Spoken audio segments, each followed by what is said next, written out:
Hello, dear Internet users. Today I am very happy to address an important theme of current events, and to expose the evil that is plaguing Congolese society. It is clearly about pedophilia in the Congolese football environment. It was a taboo subject, but today we decide to open the Pandora's box. It is a vast pedophile system that has just been uncovered in the DRC. The accusations are sufficiently serious. On the 7th of November, the Congolese Football Federation, Fecofa, announced the opening of an investigation and decided to suspend 15 of the people concerned, mostly coaches and members of the coaching staff, as a precaution. It all started with the investigation led by French journalist Romain Molina.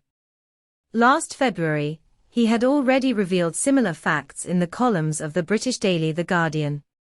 At the time, the Gabonese Football Federation, Fecofa, was targeted and the scandal led to the imprisonment of Pierre-Alain Mungwengwi, the federation's president, on suspicion of having covered up acts of pedophilia. This time, the journalist has completed a new investigation, published in early November by Sport News Africa. He collected the words of many victims, but also of players, former players and coaches, some of whom have tried to alert the highest authorities of Congolese football, without success. These testimonies outline the contours of a vast system that has lasted for nearly 20 years. However, according to Romain Molina, Fecofa was informed in December 2020. It was during a tournament played by the selection of under 20 years in Equatorial Guinea. According to the journalist, Papi Kimoto, a former Congolese international, who became the coach of the St. Eloi Lupopo team, called Theo Binamungu, the former Secretary General of Fecofa, after learning that young players were victims of sexual abuse. But this did not provoke any reaction from the federation.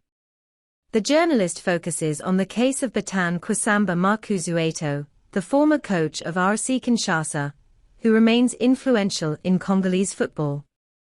According to one of the sources quoted in his investigation, Markuzueto used to sexually blackmail players. "You had to sleep to play," said one of them, quoted in the investigation. The club of St. Eloi Lupopo, where Batan Kwisamba Markuzueto was assistant coach, was reportedly warned, but did not take any decision.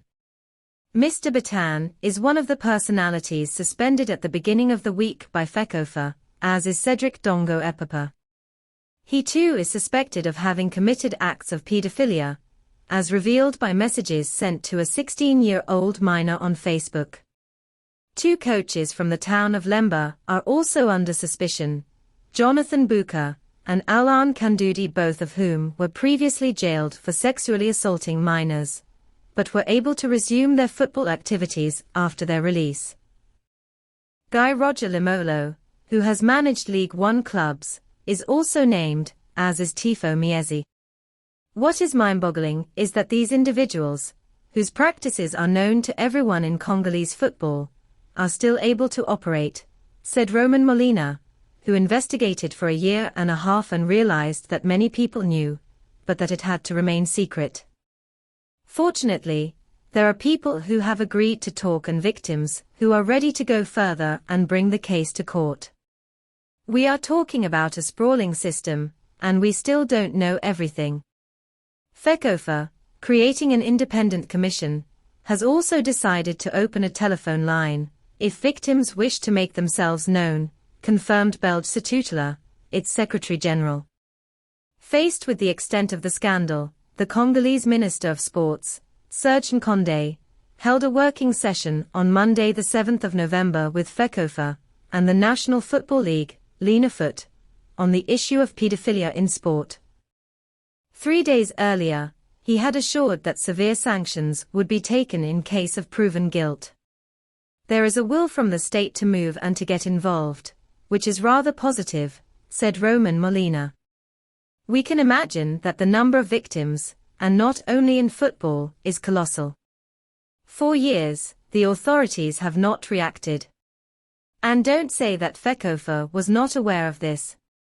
On the 15th of November in Kinshasa, the interim president of the Congolese Football Association, Fecofa, Mr. Donatien Tshimanga, was questioned at the public prosecutor's office, following an investigation into this phenomenon which has been in full swing in Congolese football over the last few days. This case is far from being resolved. For the moment, here is the list of 15 suspected coaches and managers. Enoch Mangala, president and coach of FC Mangala; Blaise Ntamba Baloi, president and coach of AS Balai; Glody Tusavo Magoda, better known as Coach Magoda. Formerly with the Fly Club and another team, Silvertoe in the commune of Lemba, Kinshasa, in the Livulu district; Coach Fueto, coach of Lokola Mutu; Coach Bibi, whose real name is Charles Kahamba, now coach of Sefabel and formerly of Bella; Coach Eyes, former coach of Blue Sile in the commune of Barumbu; Coach Sokola, a coach who has been involved in the commune of Barumbu since the beginning of the 2000s; Coach Maipel, coach of FC Makila in Bandundu province; Coach Grady Matondo, assistant coach at Olympique Club Jupiter; Coach Tibet, in the commune of Quintambo, Kinshasa; Coach Makosso, also in the commune of Kintambo; Coach Fair of MK Etenchite, whose real name is Mbanza Feastun; Coach Glody Kabongo, coach at FC Salvador; Coach Guimbol, Guy Roger Limolo, Batan Kwasamba; Cedric Dongo Epapa, Alan Kandudi, Jonathan Buka and Tifo Miezi. Fecofa is firmly committed to the preservation of the social aspect of football, a factor of integration and cohesion of peoples, and is ready to collaborate with all competent authorities and organizations for the defense of human rights and children's rights in order to shed light on these serious allegations. Thank you very much for your following and see you next time.